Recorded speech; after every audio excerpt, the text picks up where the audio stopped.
Kabupaten Kepulauan Seribu adalah sebuah wilayah administratif tingkat 2 di Provinsi DKI Jakarta. Berbeda dengan 5 wilayah kota madya lain di Jakarta, Kepulauan Seribu sebagian besar wilayahnya adalah perairan. Ya, namanya aja kepulauan, fams. Meskipun sering disebut sebagai Pulau Seribu, tetapi nyatanya wilayah ini tidak memiliki pulau sebanyak itu. Kita hanya akan menemukan sekitar 342-an pulau. Dari jumlah itu, hanya 11 pulau saja yang berpenghuni. Kalau mau jalan-jalan ke Kepulauan Seribu, ada 4 pintu. Kita bisa memilih berangkat dari Marina Ancol. Harga tiket kapalnya mulai dari Rp115.000 hingga Rp455.000. Ini tergantung jarak yang dituju ya. Tapi jelas nyaman, fams. Karena transportasi yang digunakan adalah kapal cepat alias speedboat. Yang kedua, ini yang jadi favorit kebanyakan orang, yakni dari Kali Adem, Muara Angke, Jakarta Utara. Jumlah wisatawan yang menggunakan pelabuhan Kali Adem memang paling banyak dan sangat sering digunakan.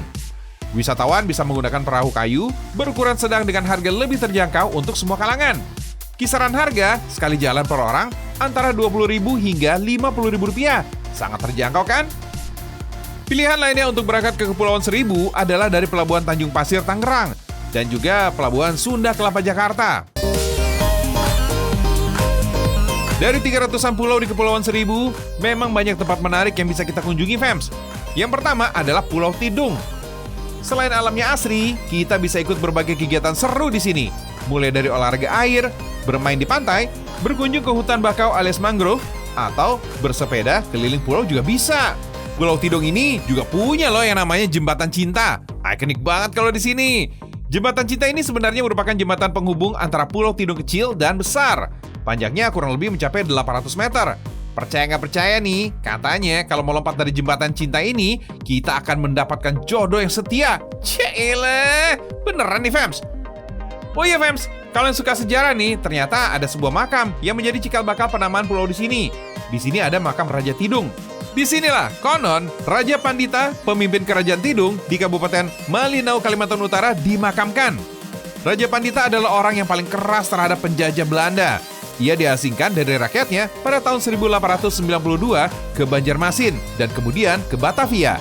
Nah, dari Batavia, Raja Pandita beserta istrinya melarikan diri dan tibalah di Pulau Air. Kemudian, Pulau Air ini ia namakan jadi Pulau Tidung untuk mengingat asal daerah kerajaannya. Nah, ada lagi nih, pulau yang menarik, namanya Pulau Onras. Pulau Onras ini hanya seluas 7,5 hektar, tapi memiliki peran penting semasa kolonial Belanda. Berbagai infrastruktur dibangun oleh VOC untuk mendukung perdagangan, diplomasi, dan penjajahan di pulau ini.